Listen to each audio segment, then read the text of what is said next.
Thank you. Our next speaker is Vrenia Ivonoffski, who is the founding artistic director of Act Two Studios, a theater program for older adults at Ryerson University.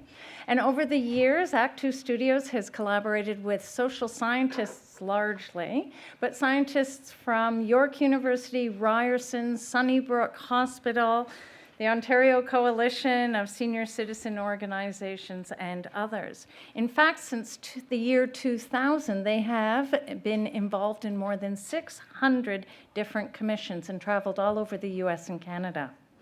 Vrenia has recently been awarded the very prestigious 2014 Maggie Bassett Award for her contributions to theatre in the province of Ontario. So please join me in welcoming Vrenia as she discusses the art of transforming research into theatre.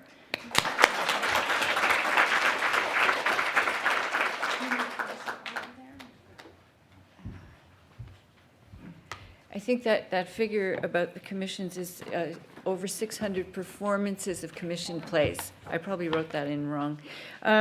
It's ironic that I'm standing here right now to talk about theater because after hearing Mike speak, I think I want a career change. That's very exciting, and theater right now is feeling very dull, so I hope I can change my mind as I move through. Anyway, if you're interested in this area of theater and how to stage data, there is an article called Staging Data. And it lays, the reason it's useful is it actually lays out various techniques. There are several of my projects that are in it, but there are others as well, and different sort of forms, some of which I'll touch on. But it's very concise, it's very clearly written. So you might take a look at that. Anyway, ask how many might be interested. Okay, how many of you might be interested in using, how many of you are researchers? Oh, good. How many of you have thought about maybe looking at theater as a place to put your research? Good. How many of you used theater? Good, that's great. I'm going to refer to some of the research-based shows. So there's Handle with Care, which is, so you can read that yourselves, all right? So these were done with the Psychosocial Behavioral Research Unit at Toronto Sunnybrook. Well, and sometimes it was women's, and Sunnybrook and women's. Right, when we did No Big Deal in Ladies in Waiting, that was moving us, that was at the point where women's and Sunnybrook were together. Anyway, those are all cancer plays. And then also, I'm Still Here, that was immediate. Living with Dementia, and those were the researchers whose work was put into the theater form. Now, the question is, why use theater? And this is actually the first question that I ask. I have to keep up. Why use theater? Because one of the things when you meet, when I meet with the researchers, I have to get a clear picture of what they're looking for. And that's the first question. Why do you want to use theater? One of the obvious response, and certainly Ross Gray, his response was he wanted all that work that they had done to reach a broader audience and not just get stuck in a book or a publication somewhere, because he wanted to have some greater impact from their work and possibly, to see if change was possible. Some may want to use theater specifically to provoke discussion, so you have your piece of theater, and then after that, that becomes the focus for the discussions that are to follow. It may be used for teaching purposes, and then also to inspire change. So let's look and see what theater offers. It is a communal experience. Its greatest strength is that it's visceral. So that I think the thing that it does is it can bypass normal attitudes and thinking and places where we don't want to think. And I'm thinking specifically about the show I'm Still Here, which was about dementia, and a lot of people have enormous fear around that. And it can get beyond your protective sensors and hit you in a place that you're now much more open to looking at the situation that people are in on both sides, as the person living with dementia and the caregivers and healthcare workers. So in other words, there's a possibility for connection and openness. And I think that when we have change, you have to have those as the fundamental ingredients. Theater is memorable. It moves, it uses images, it has characters that sometimes people identify with or at least recognize. And the best theater involves participation and from the audience. Now, there's a form of theater called forum theater, which actually does, but I'm not going to be dealing with that. It's not the kind of participation I mean. What I mean is that a good piece of theater will get people engaged in a way that they're processing what's there. And how many of you have ever been to a Tom Stoppard play? Okay, you should go. Seriously. Because he has respect for the intelligence of his audience. Because you sit there for part of the time of Tom Stoppard play and you go, what? What are we doing? And then eventually the pieces come together and the payoff is far greater than if he had been handing it to you on a silver platter, all right? So theater that engages you to do that helps you identify with and relate to the material and decipher some of it can be very, very powerful. However, if you're a researcher, what you have to realize is that if you hire an artist like me, not to say you have to hire me, but then you have to be willing to realize that you're not going to have maximum control over your research, all right? Because there's a creative process. But I'm going to tell you how you can have maximum control over your research and still do theater. But before we get there, you need to get a sense of who's your intended audience, because that will frame to a certain extent the way we do the theater. When we were doing Handle with Care, we realized very quickly that there were two very distinct audiences. Healthcare workers, because we wanted to take it into the hospitals and have oncologists and healthcare workers see it. But we also wanted to go to the community. We wanted to play it for families that were involved with people who had metastatic disease, as well as women who had metastatic breast cancer. And so what we realized is we needed two different shows, but using the same research. And the fact that we did that was great because each show was very specific and we actually got to use more of the research. Anyway, it worked. But there was an overlap of about 60% of the material. Let's see. And then the next questions are all related. Why is this show necessary? What are the hoped for results, and how will we know the show is a success? Those are questions I ask because I have to know what's in your head. What are your expectations? Partly because I like to please people and give them what they want or they think they want, or know how I'm going to move you around a little bit. But it clarifies to me the outcome that you're expecting. For example, with Handle with Care, we wanted to give, or the researchers wanted to give support to the women and their families who are on the journey of a terminal cancer, and whose issues were not really being covered at that time by the general breast cancer movement. It was also to alleviate unnecessary suffering inflicted unintentionally by physicians. I'm Still Here, it was about illustrating the personhood of people living with dementia in order to improve care and interactions with them, and to provide and also, though, to provide an educational tool. So the educational part was written right into before we even got started. We knew that it was going to be used as a teaching tool. In fact, so is Handle with Care and all of the other ones, but that wasn't actually explicitly said at the very beginning. So this is important sometimes to know because it can affect how much funding will be available and where is it going to come from, and will it influence the product. In one of my projects that wasn't a health commission, one of the major funders was a very militant group. If they had not been one of the major funders, we might have had a slightly different tone. However, it was also during the Mike Harris years, so to a certain extent it fit and it was a joy. Unless you're all supporters of Mike Harris. But what I'm saying is it added a flavor. Let me see, where am I? So, nature of the research. This is something that needs to be discussed. Where are we drawing the research from?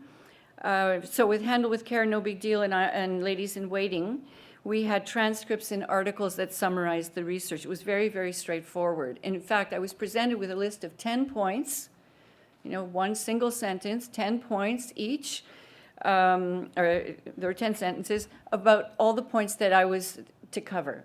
And it was an attempt, I think, the researchers to control what was going to happen. There is a book on the process called Standing Ovation. And it would be worth looking, if you really want to see a blow-by-blow episode of how we work together, I think it's quite useful. That's why my talk is called Chaos, Creative Chaos, because it was an introduction to them of something that they hadn't ever experienced before. Anyway, I'm Still Here was a bit different because actually what they wanted on stage was 10 years of their experience, of their clinical experience and their research. So there were studies, there were 2 studies. There were also videotaped interviews with dementia, people living with dementia, and a lot of articles. And the one thing that wasn't defined is, there was a huge body and a lot of goodwill. That project ended up having a few problems towards the end when I presented the script, because I also do a lot of research. And it felt like the field had been open. What we discovered, in fact, is after seeing what I had written, they realized how narrow they actually wanted it. So that we started eliminating all sorts of material. So I think it's very important for researchers to know exactly what you want and do this in 3 minutes. Okay. So additional research. Is it possible? And is it necessary? For example, when we did Handle with Care, in a lot of the focus groups, the women were extremely critical of the medical, the physicians that they had been dealing with. Now, this was a time that there was a lot of doctor bashing, and we were going to be doing this at grand rounds at various hospitals. If you want to make things happen and change, you don't bash the people that you want to make the change. And also, if we want to show compassion, you've got to show it to the doctors. However, we didn't have the doctor's voice. So I said to Ross, I can't do this.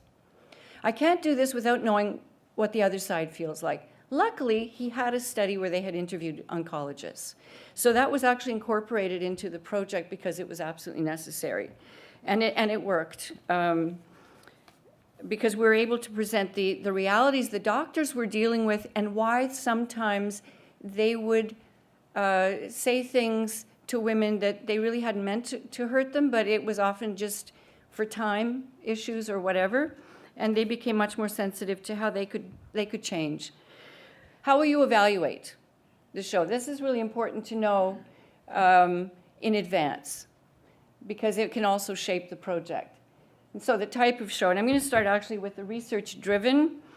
If you want your research on stage to be in its most pristine form, no going off on artistic tangents, not a lot of interpretation, because you're going to get that, then do that yourself. And I mean that actually with great respect. You can do it without the help of an artist. If your research has been in the form of interviews and focus groups, you can organize them into a series of monologues. Remember the vagina monologues? It's a very compelling art form. What you need to do then is to select, to edit, and to juxtapose pieces in a way that have meaning, and where the audience is to a certain extent challenged to make meaning by having these 2 pieces juxtaposed to each other. Do it. And there are a lot of actors out there be happy to fulfill your dreams in that sense. The artist-driven model is where the artist sets up and executes the process and takes the material away and writes the play. The danger is that the artist can make the artistic product more important than the actual research. The ideal is really a combination where the research and the artist work very, very closely, and where one aims to include as much verbatim material as possible to respect the research, and where the research is also given to a full exploration theatrically. So the process, here's what to expect. We talked about the first meetings to clarify things. You need to decide on responsibility, timing, logistics. You really have to map this out at the beginning to avoid grief later. And you really have to know what your expectations are. And the artist has to be really honest about the process. because they want the job, right? So they're going to try to please you, but they need to be very, very realistic with you. Then the next thing is to assemble the team. Who's going to be working on it? In most of my projects, the team has varied, but there's often been a combination of actors, people who are experiencing what the research is about. So in other words, women with metastatic breast cancer or breast cancer survivors. A person with dementia was involved with one of our shows. I like to have some of the research team there because I actually like in a way, they become like a control, which I think is really important, so you don't go off on too many tangents. You assemble the team, and then what I do next is I get involved in immersion, but so do all of the actors who are not involved in the research team and all the other people. So they're going to read through your research and your transcripts with a yellow marker and highlight those things that really stand out to them, because at some point you're going to be looking through that. The development section. So after sifting through the research, what we do is we get together in rehearsals, and the artists will usually take everyone through guided improvisations, and that includes the researchers. And I think it's really important to do this together. So we do silent improvs and tableau and sound and spoken scenes and rants and all sorts of different kinds of things to get underneath your research and find meaning. You want to get away from linear thinking. You want to find emotional connections. Generally, participants will work in small groups and then come back and present. We transcribe them. They may spark ideas for staging. Okay, so let me just sign off here before I talk about scripting. The one thing I do ask is everyone to have a journal. We actually distribute journals to everyone on the team, so that during the process, which can be quite harrowing given the topics, that they're writing down their impressions and some of the journey they're going through. At the end, all that gets collected by the playwright, and they go off and script. And that's the end.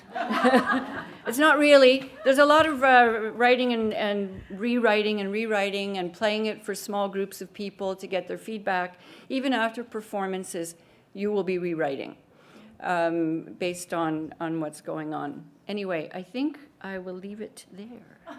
Thank you.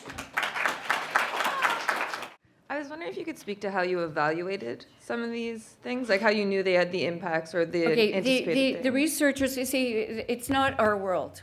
We do it by sort of the response that we get, but the researchers actually got grants to do evaluations. So that there are all these fancy ways that I know there's something called a Likert scale, which I have no idea what those things are. I mean, this is your world, right? So they had specific questions about the impact and how things, and I know that with the ones that we did with the Sunnybrook and Women's, what we did there was there was the immediate response after the show. There was 2 weeks later and 6 months later to see if there was still a through line, and this was especially with the oncologists, if in fact it was having any impact on their practice. So it was done very formally in the way social scientists do those kinds of things, which is all a mystery to me. Thank you. Thank you.